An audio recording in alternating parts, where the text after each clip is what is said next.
স্বাগতম বন্ধুরা, আমি সাগরিকা। আজ কিন্তু কোনো রেসিপি নয়, একটা ব্লগ নিয়ে হাজির হয়ে গেছি। ঝাঁ চকচকে একটা বিকেল দিয়ে শুরু করছি।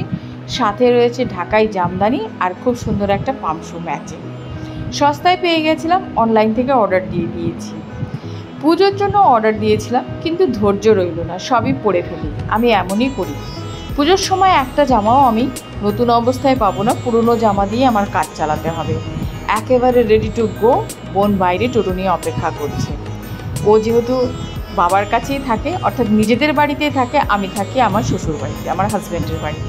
বোনের রিয়াকশানটা দেখুন। কুর্তিটা দেখে কিন্তু ওর ভীষণ পছন্দ হয়েছে। আমাকে বলছে, বাহ, নিজে তো শপিং করা শুরু করে দিয়েছো, তা আমার জন্য একটা অর্ডার দিতে কী হয়। তাই আমি বললাম সস্তার জিনিস আমি নিয়েছি। তো বললো সস্তা হোক যাই হোক, আমার একটা এরম কুর্তি লাগে। আমি বললাম ঠিক আছে, হয়ে যাবে। তো গরমের মধ্যে বেরিয়েছি। আজকে তো আমরা 4 জন, হাফ বয়েল ডিম হবই। চারিদিকে চলছে গণেশ চতুর্থী উৎসব। আগে না ছোটোবেলায় কোনো দিনও গণেশ পুজো হতে এইসব অঞ্চলে দেখিনি। এখন আমাদের এখানে কেন, গোটা ভারতবর্ষে গণেশ উৎসব পালন হয়। শুধু মহারাষ্ট্রে নয়, ইভেন বিদেশেও হয়ে গেছে। আর ফেস্টিভ্যাল মানেই তো প্রাণ খুলে এনজয় করা। শরৎকাল আসা মানেই পুজো পুজো একটা আমেজ চলে আসে।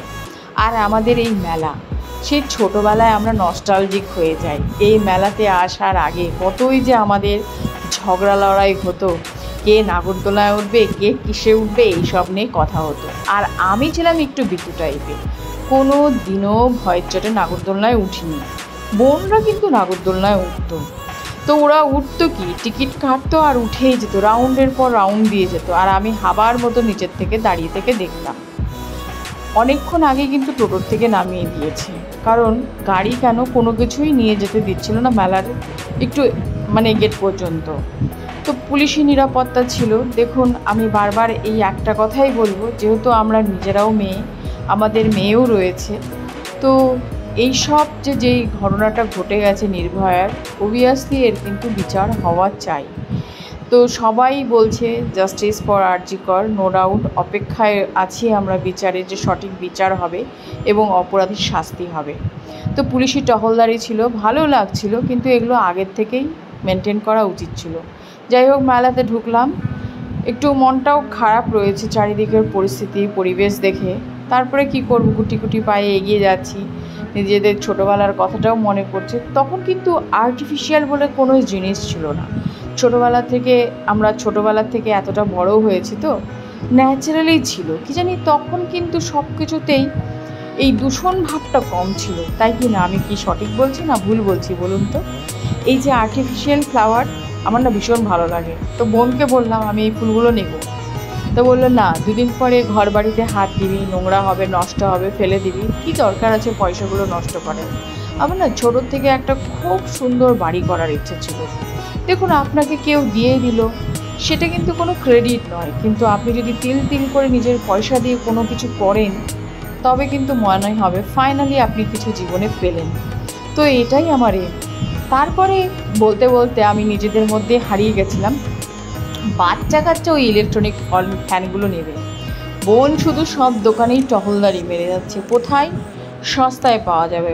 ও আবার ভীষণ বার্গেনিং করতে পারে। তো ও সব কিছু বোঝে ভালো, আমার থেকে বেশি বোঝে আমার বোন, এটা আমি 100% বলবো। তা আমাকে বললো ঠিক আছে, এরা অনেক কিছু জেদ করবে, এটা ওটা কিনে দিতে। চুটুর পুটুর জিনিস কিনতে থাকি, লাস্টে গিয়ে ফ্যানটা নেবো কিনা ফাইনাল করবো। প্রথমে তো আকাশ ছোঁয়া দাম, আর বাচ্চাদের হাতে এই ইলেকট্রনিক ফ্যানগুলো কতক্ষণ থাকবে তার কোনো ঠিক নেই, টাকাটাই নষ্ট হবে। বোন একদম পছন্দ করে না উল্টোপাল্টা জিনিস কিনে টাকা নষ্ট করা।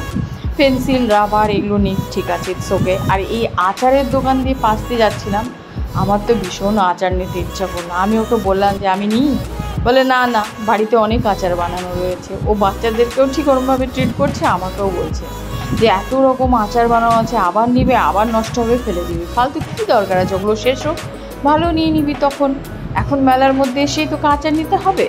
তো যাই হোক, আমাদের সবাইকেই নিয়ে যাচ্ছে এইভাবে বকা দিতে দিতে। বুনুর মধ্যে আমি এই জিনিসটা দেখে আমার ভীষণ ভালো লাগে।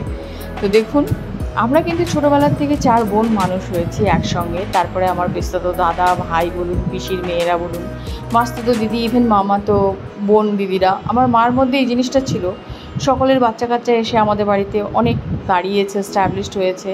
তো যাই হোক, যার যার মতন এখন তারা ছড়িয়ে ছিটিয়ে গেছে, কিন্তু আমরা 4 বোন এক জায়গায় রয়েছি। আমরা একসঙ্গে হই। ফাইনালি কিন্তু আমাদের ফ্যানটা নেওয়া হলো। বোন কিন্তু দিল ফ্যানটা, যাই হোক বাচ্চাদের। তো বলছে আরও জেদ করছে, এটা নেবে ওটা নেবে। ও আমাকে বলছে, ও আবার ওর বাচ্চাদের বকা দিল, না আগে দেখা হোক তারপরে নেব। দেখুন, ও নিয়ে খুব খুশি। তো বোন বললো এবার তোর চায়ের কাপের দিকে যাওয়া যাক, কারণ তুই চা খেতে কফি খেতে ভালোবাসিস, সেটা একটা না নিলে কী করে হয়। তো নেওয়া হলো। যাই হোক, নিয়ে অনেক কিছু আমরা শপিং করেছি, প্রচুর জিনিস কিনে টিনে নিয়ে একেবারে গরমে আমরা সেদ্ধ হয়ে গেছিলাম। এতটাই গরম ছিল, মানে ভাবছিলাম কখন মেলার থেকে বেরোবো। তো এখানে কিন্তু চাটফাট অনেক কিছুই পাওয়া যাচ্ছিলো। বাচ্চাদের এখানে কোনো কিছু খাওয়ানো হয়নি, যেহেতু গরম আর পরীক্ষাও সামনে রয়েছে। তো বললো কোনো রেস্টুরেন্টে বসে খাবো, নিজেদের চেনা জানা, সেখান থেকে নিয়ে স্টল থেকে এখন না খাওয়াটাই বেটার, কারণ ওদের পরীক্ষা রয়েছে। তো পরীক্ষার ব্যাপার হলে পরে বাচ্চাদের হালকা ফুলকা খাবার দেওয়া ভালো গরমের মধ্যে। ও ভীষণ পজিটিভ এই সব দিক থেকে। তারপরে এই নাগরদোলনার সামনে না এলে হয়, তো ও তো উঠতেই দেবে না বাচ্চাদের, কারণ আমরা 2 বোন উঠবো না, বাচ্চারা কী করে উঠবে। তো যাই হোক, জাস্ট একটু ঘুরিয়ে নিলাম, বাচ্চাদের দেখিয়ে নিলাম। এটা ওরা সামনে এলো, জিজ্ঞেস করছিলাম যে ওরা কিছুতে চড়বে কিনা, ওরাও বললো না চড়বো না। গরমে একদম টায়ার্ড হয়ে গেছিলাম সবাই মিলে। ও হচ্ছে শিলিগুড়িতে গিয়েছিল একটা কাজের জন্য, সেখান থেকে এসছে। তারপরে কলেজে যেহেতু ও একটু জব করে, তার জন্য সেই জন্যই গেছিলো ইউনিভার্সিটিতে। ওখান থেকে ও টায়ার্ড হয়ে এসছে, এসে তারও বাচ্চাদের রেডি করে নিয়ে মেলায় আসা, তো একটা চাপের ব্যাপারও থাকে। তারপরে বয়স্ক বাবা রয়েছে, মানে আমার বাবা বাড়িতে রয়েছে, টাইম মতন খাবারও দিয়ে দিতে হবে। তো বললো চল অনেকটা হয়েছে, আমরা কিন্তু মেলার থেকে বেরিয়ে গেলাম। এবারে আমরা মেলার থেকে বেরিয়ে একটু গণেশ উৎসবও দেখাবো। বাচ্চাদের নতুন নতুন এখন একটু সেন্স হয়েছে, ওরা একটু ফেস্টিভ্যালগুলো দেখবে। তো যাই হোক, আমরা ওখান থেকে টোটো চেপে আবার চলে গেলাম গণেশ উৎসবের ওখানটায়। পেছনেই রেস্টুরেন্ট রয়েছে, সেখানে খাওয়া দাওয়া। দেখুন এরা কি খুশি, ফ্যান পেয়ে গেছে না আসলে। তারপরে আমরা এখানে এলাম, বাচ্চারা একটু প্রণাম টনাম করলো। তো তখন কিন্তু প্রচণ্ড পরিমাণে খিদে পেয়ে গেছে আমাদের। তো যাই হোক, নিয়ে যাব, যেহেতু শনিবার দিন আমার বাড়িতে তো নিরামিষই হয়, গণেশ চতুর্থীও ছিল সেদিন। তো আমি আর বোন মানবো, কিন্তু বাচ্চারা তো মানবে না, ওরা তো খেতেই যাবে, ওদের জন্য কোনো দোষ নেই।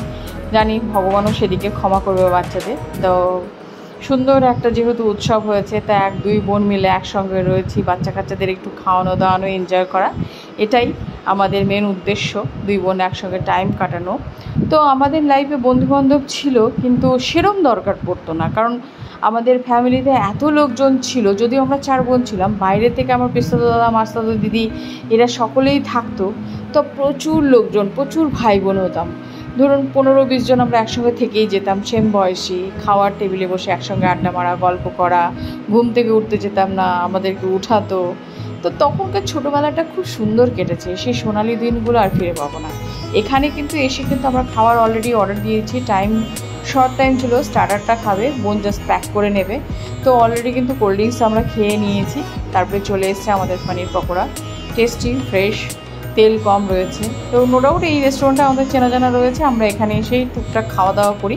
খাওয়া দাওয়া কি মাঝে মাঝে ডিনার ফিনারও এখানে করি। এটাই আমাদের ছোট্ট শহরের প্রিয় একটা রেস্টুরেন্ট বলেন, এসি রয়েছে, বাচ্চা কাচ্চা নিয়ে আপনি কমফোর্টেবলি খেতে পারবেন। তো যাই হোক, এটা চিকেন পকোড়া এলো, বাচ্চারা তো কিছুতে মানবে না, ওরা যেটা ভালো লাগে সেটাই খেতে চায়, আর আমরা সেটাই দেওয়ার চেষ্টা করি।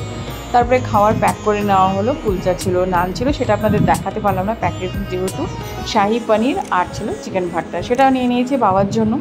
আর এদিকে বাচ্চাদের বিরিয়ানি না হলে তো পেট ভরে না, তো বিরিয়ানিও নিয়ে নিচ্ছি 1 প্যাক করে। বোন আমায় বললো তুইও নিয়ে যাস 1 প্যাকেট, নেক্সট দিন খেয়ে নিবি সানডেতে। নিয়ে বোন চলে যাবে বাড়িতে, আর আমি নেমে যাব আমার শ্বশুর বাড়িতে। এই সুন্দর মুহূর্তটা আপনাদের সঙ্গে শেয়ার করলাম। ভিডিওটি দেখার জন্য অসংখ্য ধন্যবাদ। যদি চ্যানেলটিকে ভালো লেগে থাকে লাইক, শেয়ার, সাবস্ক্রাইব